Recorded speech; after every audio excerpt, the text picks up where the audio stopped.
हैं जी मुफ्ती साहब, आपकी महारत अमलियात और वज़ाइफ के मैदान में और तिब्बे नबवी में बिल्कुल जीरो है। ये जिनकी महारत है ना, उनकी भी जीरो है। कोई इल्म ही नहीं है तो इसमें महारत क्या होगी? इल्म ही नहीं है तो ये महारत क्या होगी? जिनकी महारत है उनको जरा मेरे सामने 2 मिनट के लिए लाके बैठाओ, मैं देख लूंगा कितने पानी में। समझ आ रही है बात? मिसाल के तौर पर मैं कहूं कि मुझे वज़ाइफ में बड़ी महारत है, एक मिसाल दे रहा हूं, मैं भी दावा कर दूं, और मैं इनको कहूं कि आपके बाल, आपके बड़े बाल हैं, आप डबल करवाना चाहते हो तो सूरह बकरा की आयत नंबर 326 256 दफा पढ़ो। फिर मैं आपसे कहूं कि आप वजन कम कर, आप नहीं, आप कम कर तो गायब हो जाओगे, आप वजन बढ़ाना चाहते हो तो सूरह नूर की आयत नंबर 345 463 दफा पढ़ो। फिर मैं इनको ये बताऊं, फिर मैं एक बंदे को बोलूं कि सरसों का तेल यहां लगाओ, फिर यहां लगाओ, फिर नाक में लगाओ। इन सब जगहों पे जब सरसों का तेल लगाओगे तो इससे 78 बीमारियों का इलाज होगा। मैं ये कहूंगा, लोग कहेंगे एक्सपर्ट है, महारत है, फिर कोई अकलमंद मेरे खिलाफ तकरीर करे, यार ये मुफ्ती साहब क्या कह रहे हैं, इसकी क्या दलील है? और लोगों से कहे भाई मुफ्ती साहब कोई अमलियात में महारत है, आपको नहीं है तो आप क्यों बोल रहे हो? तो वो क्या कहेगा, मुफ्ती साहब के कोई अमलियात में महारत है, इसकी क्या दलील है? अगर दलील ये कि ये वजीफे बताते हैं, ये कोई दलील थोड़ी है। ऐसे तो बहुत से हकीम, जाली हकीम नुस्खे बता रहे हैं, हकीम नहीं होते। दलील ये होती है कि क्या पढ़ा है आपने, कहां से पढ़ा है, इसका कोई कोर्स का है, निसाब का है इसका, कितनी तजर्बों से सीखा है, कौन से तजर्बे किया आपने सारी जिंदगी? कुछ लोग कहते हैं इसके वजीफों से कुछ लोगों को फायदा हुआ है, इसकी क्या दलील है इन वजीफों से फायदा हुआ है? जितने भी दुनिया में मसाइल हैं, बहुत से लोगों के मसाइल तो ठीक होने ही होते हैं, वो अपने खाते में डाल दिए होते हैं। तो ये वही है, कोई उलूम ही नहीं है ये भाई, इसलिए अल्लाह का शुक्र है जीरो है इसमें। और मैं कह रहा हूं मैं जीरो हूं ना, आप तो पढ़े लिखे हो, आप इन अमलियात करके मुझे नुकसान पहुंचाओ ना, क्या ख्याल है भाई? हम जीरो हैं अमलियात और वज़ाइफ में, आप तो वजीफों के मास्टर हो, आपको तो पता है कि कौन से वजीफे से किसको क्या नुकसान होगा। मैं यहाँ बैठा हुआ हूँ, सारी चुड़ैलें, जिन्नात, भूत, रूहानियात, अमलियात, फलीते पलीते, जादू टोने करो मेरे ऊपर, मैं बैठा हुआ हूँ। भाई बात 20 साल से ये मैं चैलेंज कर रहा हूँ, कमबख्त एक बाल मेरा नहीं गिरा सके। कुछ बाल मेरे गिरे थे, वो भी हेयर ट्रांसप्लांट के जरिए, ट्रांसप्लांटेशन के जरिए आ गए वापस। थोड़े से बाल गिरे थे, वो भी इसलिए नहीं गिरे, तो शादियां भी तो इतनी की हैं, तो बाल भी नहीं गिरेंगे तो क्या होगा? क्या ख्याल है? फिर भी अल्लाह का बड़ा फजल है, इनके अमलियात फलीते पलीतों की वजह से 51 साल का हो गया, सर के सारे बाल काले हैं मेरे अभी तक ओरिजिनल। इतने वजीफे ये मेरे खिलाफ पलीते फलीते। और आप कैसे, एक आमिल ने मुझे बोला कि असल में तेरे पे असर इसलिए नहीं होता कि तू खुद वजीफे पढ़ के हिसार खींचता है। मैंने कहा हम तो जीरो हैं भाई इस फील्ड में, वजीफों की फील्ड में। खुद ही ये लोग कहते हैं कि इसको वजीफों का क्या पता। तो जो अमलियात में जीरो, वो क्या अमलियात में, ये इनके ये है ही नहीं है, बेकार लोग हैं, इनको सुबह शाम गालियां दो जन्नत में जाओगे। इसलिए मेरे भाई आप तारिक चौथाई का नाम ना लिया करो, ताकि मैं नाम लेकर रद्द ना करूं। आप लोग खुद ही नाम लेके बुलवा रहे होते हो, तो आप, मैं तो होलसेल के हिसाब से आप लोगों को बराबर कहता हूं। आगे कह रहे हैं कि तिब्बे नबवी में भी आप बिल्कुल जीरो है। तिब्बे नबवी कोई तिब्ब नहीं है, ये भी एक मंजन है। फिजिक्स से नबवी कभी सुना आपने? मैथ नबवी कभी सुना? बोलो ना भाई। मोहम्मद सल्लल्लाहु अलैहि वसल्लम सैयदुल अंबिया का टॉपिक मेडिकल साइंस है ही नहीं। सैयदुल अंबिया सल्लल्लाहु अलैहि वसल्लम का टॉपिक अखलाकियात है। तमाम पैगंबरों का टॉपिक क्या होता है? अखलाकियात। अब कुछ हकीमों ने क्या किया है, अपनी प्रोडक्ट को बिकवाने के लिए हदीसों का सहारा लेते हैं। वो ये भी मजहब का गलत इस्तेमाल है। ये जो हकीमों में तिब आई है, ये तो तिब्बे यूनानी है, ये यूनान से आई है, ये यूनान से आया। ये जैसे मेडिकल साइंस अंग्रेजों से आई है ना, तो ये तो यूनान से, ये तो गैर मुस्लिम कायम था, फिर मुसलमानों ने लिया तो बहुत तरक्की कर दी उसमें। बड़े बड़े हकीम दुनिया में गुजरे, अभी मौजूद है। नबी सल्लल्लाहु अलैहि वसल्लम से हमें मेडिकल साइंस की चंद हिदायत मिलती हैं, बस। वो हिदायत बहुत जबरदस्त हिदायत हैं। कम खाओ, जब तक भूख ना लगे खाओ नहीं। कलौंजी के बारे में शिफा, कुरान में शहद के बारे में है, कुरान में इंजीर और जैतून की अल्लाह ने कसम उठाई है। नबी सल्लल्लाहु अलैहि वसल्लम ने गंदुम के बजाय क्या इस्तेमाल किया है? जौ इस्तेमाल की है, गोश्त भी इस्तेमाल किया है आप सल्लल्लाहु अलैहि वसल्लम ने। तो ये सब चीजें हैं बस। अब इस पे पूरे उलूम की बुनियादें नहीं रखी जा सकती कि उसको तिब्बे नबवी का नाम देके आप किताबें छापना शुरू कर दें, मौजू मनगढ़ंत हदीसें उसमें लाना शुरू कर दें। जब भी आपको इलाज करना पड़ेगा, किसी पढ़े लिखे हकीम या किसी पढ़े लिखे डॉक्टर के पास जाना पड़ेगा, जो इस जमाने के लोगों पे तजर्बे करके, जो उसने कुछ चीजें 1400 साल पुरानी होती है, उस जमाने में इंप्लीमेंट नहीं हो सकती। वो समझ आ रही है बात? देखो इस्लाम ने क़यामत तक के लिए आया ना, तो कुछ चीजों में लचक रखी है इस्लाम ने, ताकि वो हर जमाने में चल सके। तो तिब्बे नबवी नहीं होता भाई, चंद चीजें नबी सल्लल्लाहु अलैहि वसल्लम से हमें मिलती हैं बस। तो वो ठीक है, वो तो कोई भी यूज कर सकता है, उसके लिए तो बहुत ज्यादा पढ़ा लिखा होना भी जरूरी नहीं है। लेकिन उसकी बेस में लोगों ने पूरे उलूम की बुनियादें रख दी और पूरे जो है वो पूरे मेडिकल साइंस रख दी, गलत है। अच्छा भाई, कहते हैं कि आप इन मसाइल में आपकी कम इल्मी और लाइल्मी की बुनियाद पे गुफ्तगू से एहतियात फरमाएं तो आपकी मेहरबानी होगी और उम्मत बिला वजह ज़हरी इंतशार का शिकार होने से बच जाएगी। उम्मत को इन तिब्बे नबवी के नाम पे जो हकीम है, इन्होंने ज़हनी इंतशार में डाला हुआ है। कितने हकीमों को मैं जानता हूं, कमबख्तों ने कहवे पिला पिला के लोगों को हार्ट अटैक करवा दिया है। कोरोना के दिनों में तिब्बे नबवी के नाम पे कहवे आए हैं कि नहीं आए हैं? मैं ऐसे लोगों को जानता हूं जिन्होंने कहवे पिया और इंतकाल कर गए। डॉक्टर कह रहे टीका ठुकवा ले जाके, वैक्सीन लगवा ले जाके, नहीं ठुकवाया, कहवा पिया मार्केट से शाट। एक हकीम ने मुझे बताया मैंने 1.5 से 2 करोड़ रुपए कमाया है तिब्बे नबवी के नाम पे। क्योंकि हदीस में आता है, एक जड़ी बूटी है, उसकी फजीलत है हदीस में, उसका नाम ज़हन से लिखा, सना मक्की।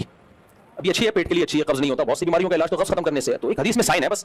अब उसको कैसे इस्तेमाल करना है, कब इस्तेमाल करना है, इस बीमारी में ये थोड़ी कहते हैं हमने ये किया जब कोरोना आया तो हमने वो सना मक्की के पाउडर बना के लोगों को कहवे पिलाए। कह रहे 1.5 से 2 करोड़ रुपए मैंने कमाया होगा इस दवा से। लेकिन जिनको पिलाए है ना, उनकी रिपोर्ट नहीं तलब की, क्योंकि उनको लगे मोशन। और बीमारियों में आपको मोशन लग गए तो एक दफा का मोशन तो ठीक है जी, पेट साफ हो गया, 2-3 दफा में मोशन तो वैसे ही आपका इम्यून सिस्टम खत्म, और कोविड का हमला तो ऐसे पे कम होगा या ज्यादा होगा? तिब्बे नबवी के नाम पे उनके जनाजे हो गए। हकीम साहब 1.5-2 करोड़ रुपए अल्हम्दुलिल्लाह कमा लिए उन्होंने। तो ब्लड प्रेशर का इलाज भी इनके पास, फलाने का इलाज भी है, फलाने के डॉक्टर पागल है यार इतनी। आपको पता है जो रिसर्च होती है ना, जब नई मेडिसिन पर मेडिकल करोड़ों अरबों रुपए खर्च होते हैं एक एक मेडिसिन पे, करोड़ों अरबों रुपए, उसके बाद जाके मार्केट में उसको लॉन्च किया जाता है। तो ज़हनी इंतशार का शिकार इन लोगों ने किया, लोगों को पढ़े लिखे लोगों से हटा के जाहिलों के पीछे चला दिया। और आमिलों के खिलाफ जब से मैंने बोलना शुरू किया, कितने लोग दिमागी तवाजुन खराब हो गया था, अल्हम्दुलिल्लाह ठीक हो गया। मेरे पास कितने केस आए हैं, बच्चे पे जिन आते हैं, बच्चे पे जिन आते हैं। मैंने कहा भाई किसी फॉरेन साइकियाट्रिस्ट को दिखा के मेडिसिन ले लो, टाइम पे ठीक हो जाएगा। ज्यादा लंबी बीमारी हुई ना तो गया। और ऐसे लोग अल्हम्दुलिल्लाह शुरू में जिन आया, डॉक्टर को दिखाया, गोली खाई, चंद दिन डॉक्टर की हिदायत पर अमल किया, जिन हमेशा के लिए मार्केट से शायद। ये लोग अगर इन लोगों के चक्कर में पड़ जाते, ये नफसियाती बीमारियां जब होती है ना, मैं जिनका मुनकिर नहीं हूं, लाखों में किसी एक पे आ भी सकता है, तो उसका इलाज भी आमिलों के पास नहीं है, मस्जिद के मौलवी साहब से दम करा दो बस काफी है। तो जिन पे ये यानी जो 99% नफसियाती बीमारियां होती हैं, साइकोलॉजिस्ट या साइकियाट्रिस्ट उसका बर वक्त इलाज कर लेता है, उसने पढ़ा है, बाकायदा इल्म हासिल किया है, मेडिसिन पे रिसर्च हुई है, तहकीकात हुई है, उनको पता होता है, वो देख के अंदाजा लगा लेते हैं कौन सा केमिकल दाएं बाएं हो गया इसके। बाद कुछ भी नहीं होता, दिमाग का केमिकल आगे पीछे हो जाता है, वो मेडिसिन देके उसको सेटिंग पे ले आता है। तो शुरू में ये सेटिंग आसान होती है, जिन्होंने शुरू में इलाज कराया, फिटफाट हो गए, घूम रहे फिर रहे हैं, हंस रहे खेल रहे हैं। जो इन बेगैरतों के चक्कर में लगे हैं, ये बेगैरत वो होते हैं जो कहते हैं मैं दारुल कुरंगी का मुफ्ती हूं, मैं जामिया रशीद का खलीफा हूं, मैं फलाने का बिनोरी टाउन का, फिर इन चक्करों में पड़े और गए काम से, जिंदगियां हो गई बर्बाद। तो इसलिए मैंने लोगों को ज़हनी इंतशार से निकाल लिया, अल्हम्दुलिल्लाह, डाला नहीं इंतशार में। और यकीन नहीं आता, तुम भी, जिन्होंने भाई ने पर्चा लिख के दिया आमिल के पास जाओ, देखो फिर तुम्हारा हशर क्या होता है। हयातुल हैवान में कितने अमलियात, और मेरे भाई ये भी लोग कहते हैं मौलाना थानवी ने भी किताब, मौलाना थानवी की अपनी किताब नहीं, वो अमलियात कुरान। कुछ नहीं, किसी और की जमात। ये सवाल भाई का ये है कि यार यहाँ से भी कुछ सवाल ले लेना, बस एक तो सवाल लेके फिर सेशन खत्म करते हैं, ये फिर रखें, ये अगले में ये सवाल कुछ बाकी है, ये अगले। चलो जल्दी स्पीड, आपको हमने बहुत ज़्यादा देर बिठा लिया। दिल से दुआ अल्लाह ताला से मशवरा करते हैं। और कोई सवाल मेरे भाई, जल्दी, शाबाश। वालेकुम सलाम। क्या बोल रहा है भाई? केड़ा म्यूजिक? नातों में म्यूजिक ठीक नहीं है भाई।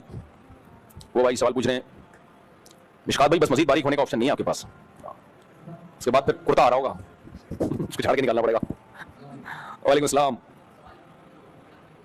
जी जी।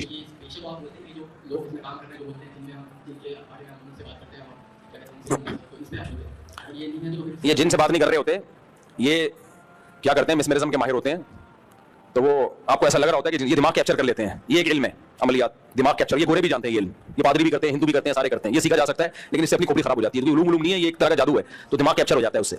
और ये उन लोगों पे ज्यादा होता है जिनमें कुव्वत इंफियालिया होती है, असर कबूल करने की, जो कॉन्फिडेंस लेवल जिनका ज्यादा होता है, उनको दिमाग नहीं कैप्चर होता। तो ये इस तरह के ड्रामे होते हैं, तो आपको ऐसा लग रहा होता है जिनसे बात कर रहे हैं।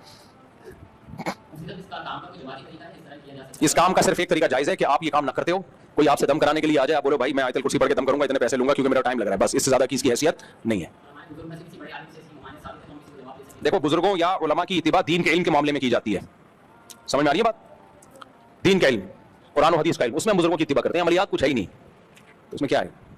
जो बुजुर्ग कहेगा भी तो उससे भी तो दलील पूछी जाएगी, आपके पास क्या दलील है इसकी? तभी जिन मुल्कों में आमिल नहीं है वहां जिन्नात भी नहीं है, सबसे बड़ी दलील यही है। जहां आमिल नहीं है ना, वहां जिन्नात सिरे से है ही नहीं। अस्तगफिरुल्लाह।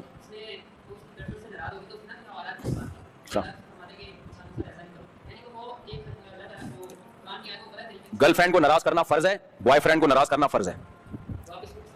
नहीं नहीं नहीं नहीं नहीं, ये कुरान को गलत जगह फिट किया जा रहा है। हराम रिश्तों को निभाना भी हराम है। अच्छा करते अच्छा, बुलाते हैं अभी आप। वालेकुम सलाम। माशाल्लाह, अल्लाह ताला गंदयाली साहब खानदानी आदमी है, अल्लाह उनको उम्र में बरकत दे।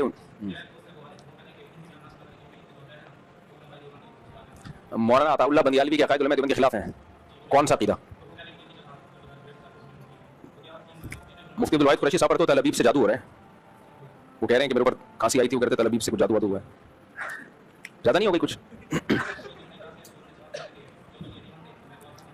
अब किसी भी जादू हुआ तो उसकी बात की हैसियत ही क्या रहेगी? फिर हो सकता है वो पता नहीं जादू की वजह से बोल रहा हो। क्या